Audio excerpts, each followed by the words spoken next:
A couple of years ago, you packed up your family, including 3 children, grabbed a caravan and went around Australia. What prompted you to take the leap? Basically, we both sort of had worked really hard all our lives, and we had these 3 amazing little children, and we just weren't getting the time with them that we wanted. Kind of had a bit of a life's too short moment, and packed our bags and off we went. We were meant to go for 10 months and we came home 2 years later.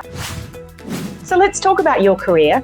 How did you come to be in real estate? And I know it spans more than 2 decades. I thought maybe I need to be in a job where I'm rewarded for working hard. So I did some volunteer work whilst I was studying that at uni, and 2 weeks later they offered me a full-time job in real estate.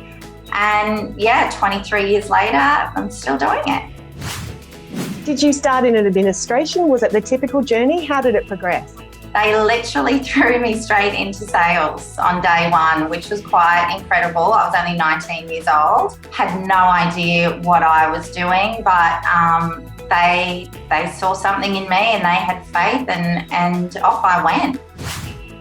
Were there specific challenges you faced? 19, as you said, you're straight out of school or at university. Were there challenges you faced along the way? Being 19 and female is a challenge straight up, and really I didn't know real estate. I was learning. I didn't come from a family of real estate or anything like that. How have you come back in and re-established yourself? Depending on where I was in my career, but it was about coming up with different strategies to stand out. So back in the day when I moved to Newcastle, one of those was becoming an auctioneer. I could see that nobody else was really doing it, and it gave me a point of difference in my listing presentations.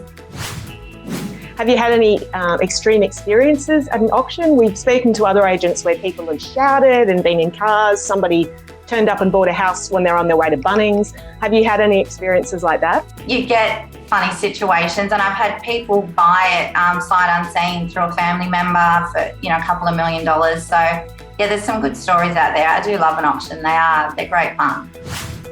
What is one characteristic that every leader should possess, and why? And this doesn't have to be a question about you. This can be some leaders that you've worked with and really appreciated that characteristic about them. You've just got to care, I think. You've got to lead by example, and you need to care about people around you. And I think if you do the right thing, then people will follow.